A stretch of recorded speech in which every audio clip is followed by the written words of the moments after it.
মধ্যে আমরা রয়েছি ওয়েস্ট বেঙ্গল এমপ্লয়মেন্ট ব্যাংকের অফিসিয়াল ওয়েবসাইটে, অর্থাৎ পশ্চিমবঙ্গ এমপ্লয়মেন্ট ব্যাংকের অফিসিয়াল ওয়েবসাইটে। তো এই অফিসিয়াল ওয়েবসাইটে যে বিজ্ঞপ্তি প্রকাশিত হয়েছে আপনারা কিভাবে দেখবেন আজকের ভিডিওতে জানাবো।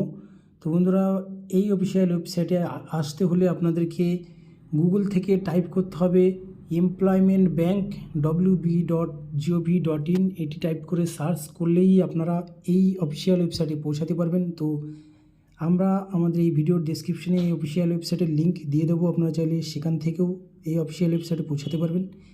তো দেখুন, এই অফিসিয়ালে ওয়েবসাইটে পৌঁছানোর পর এই ধরনের একটা ইন্টারফেস আপনাদের সামনে খুলে যাবে। তো এখানে বিভিন্ন নোটিফিকেশান দেয়াই রয়েছে এবং আপনারা একটু ঠিক ডান সাইডে একটু জুম করে দেখলেই দেখতে পাবেন ভিউ অ্যাডভার্টিসমেন্ট বলে একটি অপশান রয়েছে।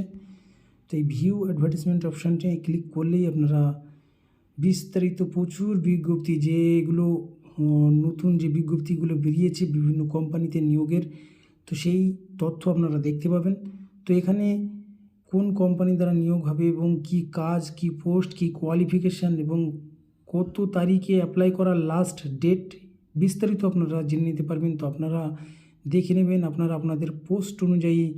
দেখুন, এখানে মাধ্যমিক, গ্র্যাজুয়েট পাস এবং উচ্চ মাধ্যমিক পাস যোগ্যতায় কিন্তু বিভিন্ন কাজ রয়েছে। তো আপনারা আপনাদের যোগ্যতা অনুযায়ী কাজ সিলেক্ট করে নেবেন এবং দেখতে পাচ্ছেন এখানে ডেট দেওয়া রয়েছে যে লাস্ট ডেট আপনারা অ্যাপ্লাই কবে, কত তারিখের ভিতরে আপনারা অ্যাপ্লাই করতে পারবেন বিস্তারিত এখানে দেওয়া রয়েছে। আপনারা যে কোনো একটি যেটা আপনার যোগ্য সেই পদে আপনারা অ্যাপ্লাই করে দিতে পারবেন। আমি আপনাদেরকে এই নোটিফিকেশান কীভাবে ডাউনলোড করবেন তো আমি দেখিয়ে দেবো।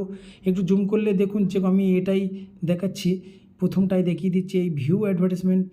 এখানে ক্লিক করলেই আপনাদের যে পিডিএফ ফাইল, যে এই পিডিএফ ফাইল কিন্তু ডাউনলোড হয়ে এরকম ওপেন হবে। তো আপনারা চাইলে এইভাবে প্রত্যেকটাই দেখে নিতে পারেন। তো ভিডিওটি কেমন লাগলো অবশ্যই কমেন্টসে জানাবেন। এই ধরনের ভিডিও, নিত্য নতুন ভিডিও পাওয়ার জন্য আমাদের চ্যানেলটিকে অবশ্যই সাবস্ক্রাইব করে রাখবেন। ভালো থাকবেন, সুস্থ থাকবেন, ধন্যবাদ।